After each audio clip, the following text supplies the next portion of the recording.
Both campaigns tonight are focusing their efforts on turning out every single vote, not just there, but across the battlegrounds. And in Pennsylvania, who wins or loses may come down to this key group of voters. And Dana Bash is out front. This is an app that you have that tells you where the homes of the Jewish Pennsylvania voters. This leafy Philly suburb of Ballackinwood has a sizable Jewish population, one that usually votes big for Democrats. The Trump campaign is trying to chip away at that. You are walking the streets, knocking on doors. I'm in Pennsylvania till November 6th. To get Donald Trump elected. To get Donald Trump elected. As a Democrat. As a Democrat. Not just any Democrat.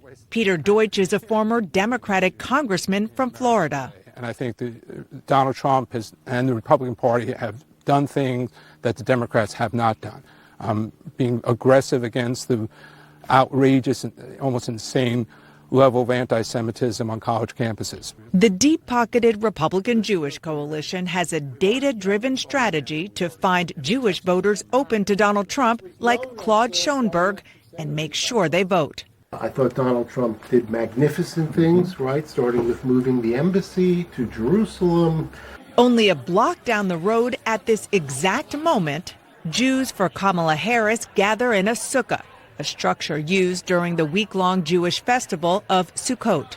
And now it is time to knock doors. The women, particularly Jewish women we're talking to, abortion rights is number one, right up there with Israel. The Jewish population in America is small, little more than 2%. In swing states likely to be decided on the margins, all demographics matter. And Pennsylvania is the battleground with the highest concentration of Jewish voters, about 300,000, according to data by Brandeis University.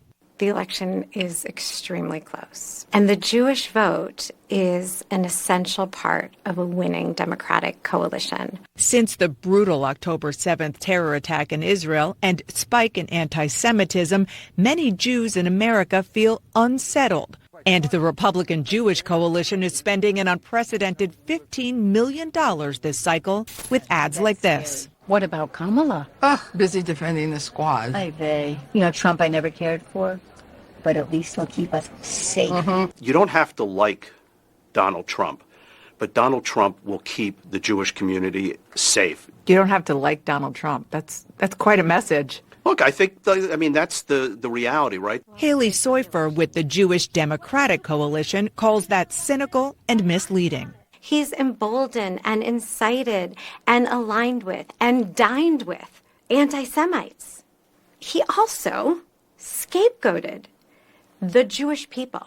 She's referring to this. If I don't win this election, and the Jewish people would really have a lot to do with that. I don't think he was scapegoating. I think he said it a little differently than I would have said it. Are you telling me right now that if Donald Trump loses, he will not blame the Jews? Yeah, I don't think it's going to be an issue because I think we're going to significantly increase the share of the Jewish vote. Jewish Democrats are up with this ad. But we do have a champion, a partner, and a defender of our community, our freedom, and our values in Kamala Harris. Trying to sway voters like Jill and Harry Wilner. If she was here right now and we were having a cup of coffee, I would say, so Kamala, what's going to be, especially the anti-Semitism, it's scaring the heck out of me. I am totally undecided.